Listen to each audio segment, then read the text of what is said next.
Hi, the Alex from Groovy Entertainment. Today we have a book on tape to play for you. Today's book is The Hunchback of Notre Dame from 1996. So let's get started.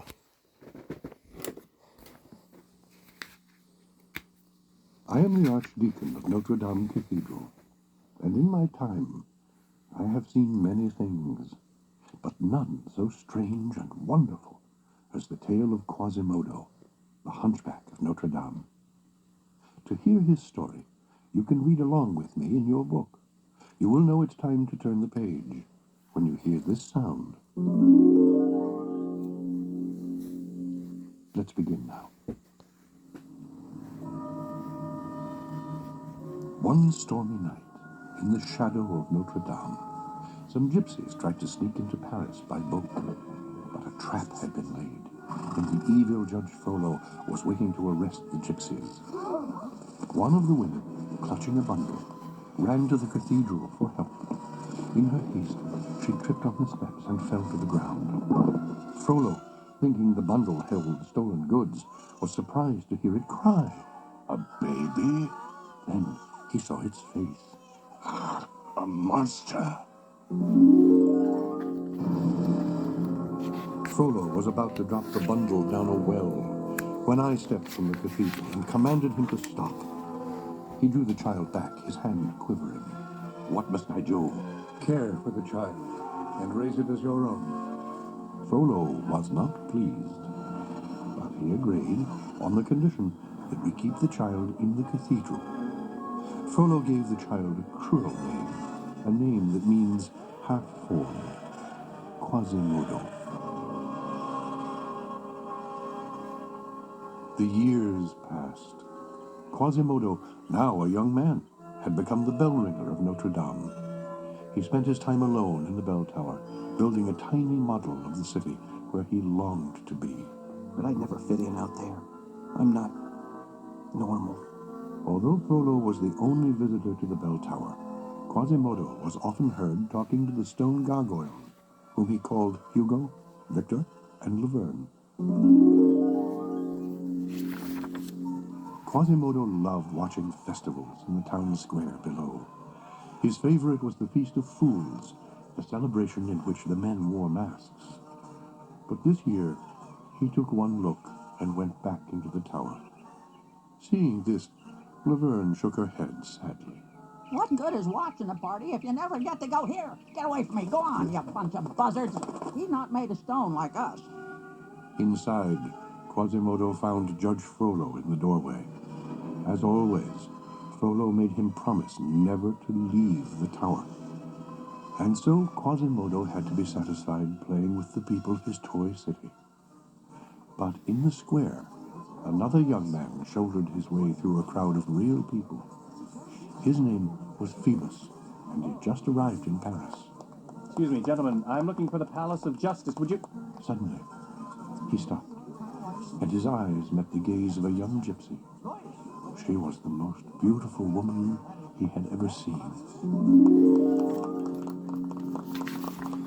Before Phoebus could say anything, two soldiers came up to the young woman and accused her of stealing. She ran, and Phoebus moved his horse to block the soldiers' way. Oh, dear, I'm sorry. Naughty horse. Naughty. One of the soldiers drew a dagger. I'll teach you a lesson, peasant. Phoebus pulled back his cloak to reveal a captain's uniform. The soldier bowed. At your service, sir. The soldiers led Phoebus to the Palace of Justice, where Frollo welcomed him as the new captain of the guard. You come to Paris in her darkest hour, Captain. The gypsies live outside the normal order. I believe they have a safe haven within the walls of this very city. A nest, if you will. They call it the Court of Miracles. Frollo ordered Phoebus to find the gypsies' nest and to crush them like ants. Quasimodo, in the meantime, had grown tired of his toy city and longed for the real thing. Swinging down from the tower, he crashed into one of the festival tents. When he looked up, he was staring into the lovely face of the young gypsy woman, whose name was Esmeralda. Quasimodo struggled to his feet. I didn't mean to. I'm sorry. But in that moment, everything had changed. Quasimodo was in love. A short time later, everyone gathered for the festival's big event, a contest to choose the ugliest man in the city, who would be crowned the King of Fools. As the crowd watched, Esmeralda went down a row of contestants, taking off each mask. When she got to Quasimodo, the people gasped. Then the gypsy leader recognized him. We asked for the ugliest face in Paris, and here he is! Quasimodo, the hunchback of Notre Dame! A few people in the crowd lifted him onto their shoulders, and Frollo's men started laughing and throwing food at him. You think he's ugly now? Watch this. Frollo looked on, but refused to help. He was furious that Quasimodo had disobeyed him. Finally, Esmeralda stepped in. Seeing what Frollo had done, she called to him angrily. You mistreat this poor boy the same way you mistreat my people. The only fool I see is you. Frollo ordered Phoebus to arrest her, but she took off running through the crowd with the goat, Jolly.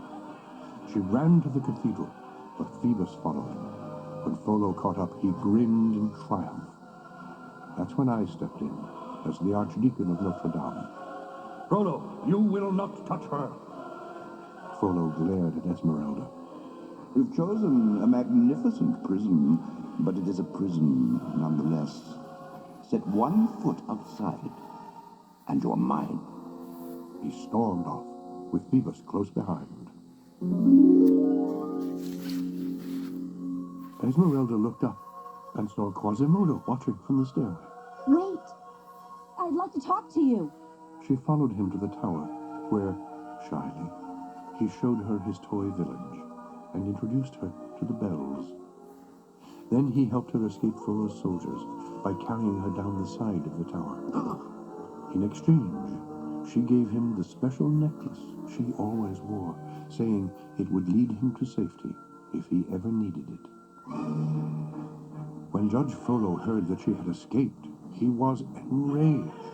I'll find her if I have to burn down all of Paris. He summoned Phoebus, and together they searched the city. Frollo suspected a miller and his family of hiding Esmeralda, and he ordered Phoebus to burn down their house. When Phoebus refused, the judge got even angrier. Insolent coward. The sentence for insubordination is death. The soldiers prepared to execute Phoebus. But Esmeralda, watching in secret, threw a rock at Frollo's horse. It reared, dumping Frollo to the ground. Phoebus broke free, hopped onto the horse, and rode off in a hail of arrows. As he crossed the river, one of the arrows struck him, and he fell into the water.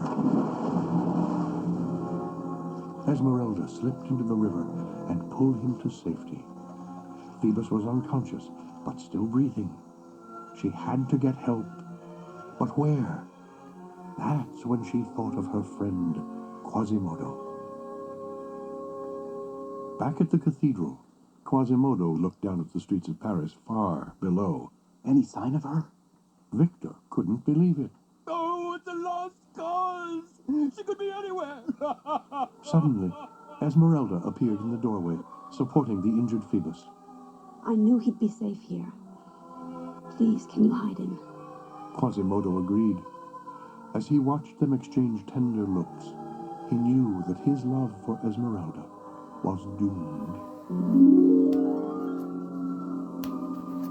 Just then, Quasimodo heard hoofbeats in the square below. Frollo's coming. You must leave. Quick, follow me. He took Esmeralda out the back way, then hid Phoebus and turned to face his master. Frollo was livid. I know. You helped her escape. Well, never you mind, Quasimodo. I know where her hideout is, and tomorrow at dawn, I attack with 1,000 men. The minute Frollo left, Phoebus came out of his hiding place. We have to find the Court of Miracles before daybreak. If Frollo gets there first. Are you coming with me? Quasimodo stared at the floor. I can't. You do what you think is right. Phoebus staggered off. The gargoyles glared at Quasimodo until finally he ran to catch up. Phoebus, I'm coming with you. I'm doing it for her.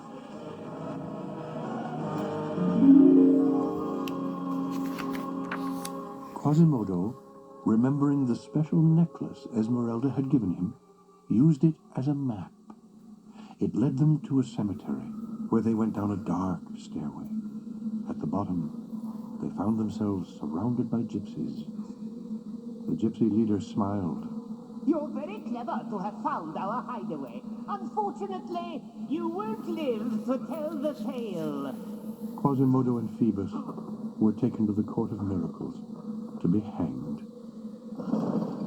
Just as the lever was about to be pulled, Esmeralda arrived. Stop! They're our friends. Phoebus warned the gypsies of Frollo's attack, giving all the credit to Quasimodo. Without his help, I would never have found my way here. A voice rang out. Nor would I. It was Frollo and his soldiers. He hadn't really known where the hideout was. Instead, he had tricked Quasimodo into leading him there. By the next day, Phoebus and the gypsies were in prison.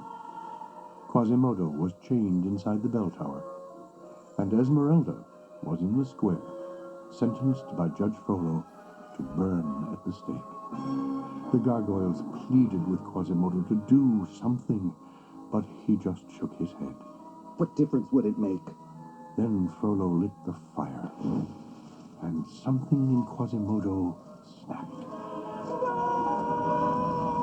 Using all his strength, he broke the chains. Swinging down, Quasimodo scooped up the unconscious Esmeralda, taking her back to the tower. In the confusion, Phoebus was able to free himself and the gypsies. Frollo called to his men. Seize the cathedral. Quasimodo, Phoebus, and the gypsies held off the soldiers. But when Quasimodo turned to tell Esmeralda the good news, he found her lying deathly still. Esmeralda? Oh no. Quasimodo looked up and saw Judge Frollo standing there. All my life you have told me that the world is a dark, cruel place. But now I see that the only thing dark and cruel about it is people like you. Suddenly, Esmeralda's eyes fluttered open. Quasimodo. She was alive. Quasimodo lifted her and carried her out to the roof. Frollo drew his sword and followed them. Once outside, Esmeralda scrambled to safety, but Quasimodo was trapped. Frollo moved in for the kill, balancing on a stone gargoyle. I should have known you'd risk your life to save that gypsy witch, just as your own mother died trying to save you. What? Now, I'm going to do what I should have done 20 years ago. As he raised his sword, the gargoyle broke and Frollo tumbled from the tower. Quasimodo fell with him, but at the last possible instant, Phoebus reached out and pulled him to safety.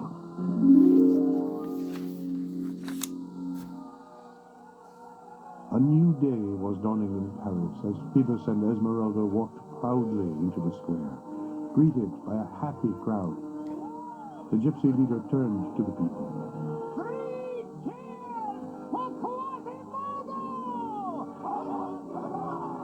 As they cheered, Quasimodo smiled and stepped out into the sunshine. The long night of his captivity was over.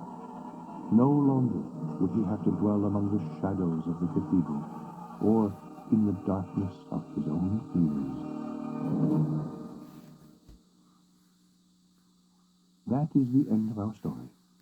If you would like to hear it again, just turn the tape over. So that was the Hunchback of Notre Dame for 1996. So if you like, subscribe, share, and comment, and have a groovy day when another video come out real soon.